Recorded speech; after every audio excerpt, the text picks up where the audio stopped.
كيكة الليمون من أشهى وأطيب الكيكات اللي ممكن تجربوها بخطوات سهلة، مكونات بسيطة متوفرة عندكم في البيت، بطعم ولا أطيب من هيك.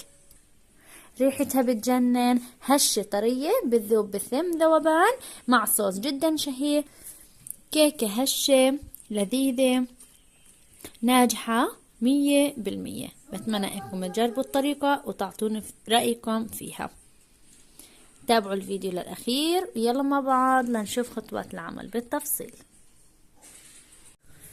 للتجهيز الخليط الجاف رح نحتاج كوبين ونص من الطحين. بسم الله. طبعا راح ننخلهم، الكوب الأول، هذا الكوب الثاني، ورح نضيف كمان نص كوب من الطحين.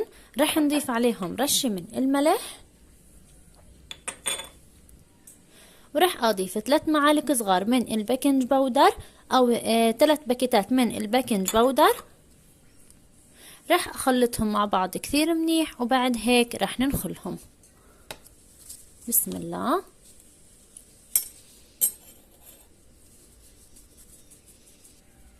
وهيك بعد ما نخلناهم رح نضيفهم فوق الخليط السائل. لتجهيز الخليط السائل رح نحتاج ل4 حبات من البيض بدرجة حرارة المطبخ. رح نضيف فوقهم كوب وربع من السكر. هاي عندي الربع. رح أضيف معلقة صغيرة من الفانيلا أو باكيت من الفانيلا، بالإضافة برش حبة من الليمون. وضروري أثناء برش الليمون ما نوصل للأبيض لأنه بيعطي مرار للكعكة، بس اللون الأصفر بنحاول ناخده. بعد هيك رح نبدأ نخفق عندي كل المكونات بسم الله لحتى يصير عندي القوام كريمي ويفتح عندي لون الخليط. فيكم تستخدموا المضرب اليدوي وفيكم تستخدموا الكهربائي.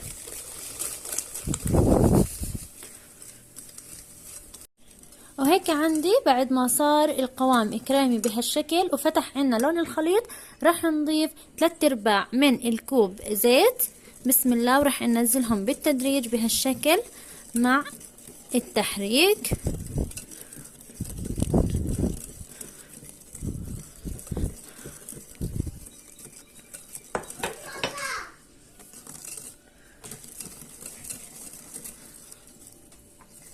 رح نضيف عنا هون 4 معالق كبار من عصير الليمون. بسم الله.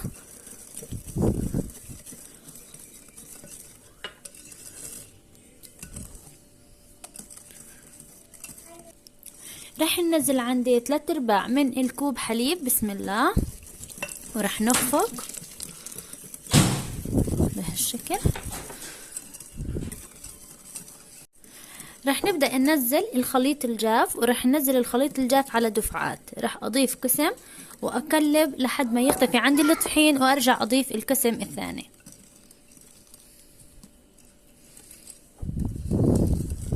رح نضيف كمان قسم. بسم الله. ونقلب ليختفي الطحين عنا بهالشكل.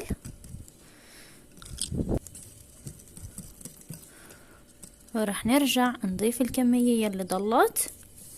بسم الله. وهيك عندي الخليط جاهز بعد ما تأكدنا من ذوبان الطحين وما في أي تكتلات.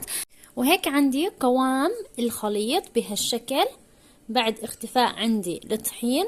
رح ننزل الخليط بالقالب. بالقالب عندي هون ضفت الطحينية، رح أبدأ أوزعها من جميع الجهات.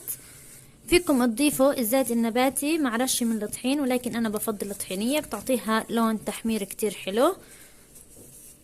هيك عندي القالب صار جاهز. رح ننزل الخليط. رح نبدأ ننزل الخليط. بسم الله.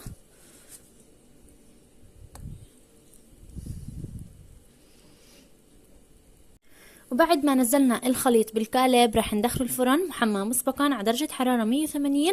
رح نتركه في البداية 30 دقيقة، وبعد ال 30 دقيقة رح نفتح عليه. طبعا رح احكي بالنسبة للوقت، طبعا حسب الفرن عندكم، ممكن تاخد وقت 35 او 40 او 45 دقيقة بدكم تراقبوها بعد ال 30 دقيقة. طبعا بنحط القالب طبعا الرف الوسط. لتزيين الكعكة رح نجهز للصوص. رح احتاج لنص كوب من السكر البودرة، رح اضيف عليهم معلقة كبيرة من عصير الليمون لمعلقة او نص طبعا، ونبدأ عندي نخلطهم كتير منيح لحتى يتجانسوا مع بعض ويصير عندي القوام كريمي.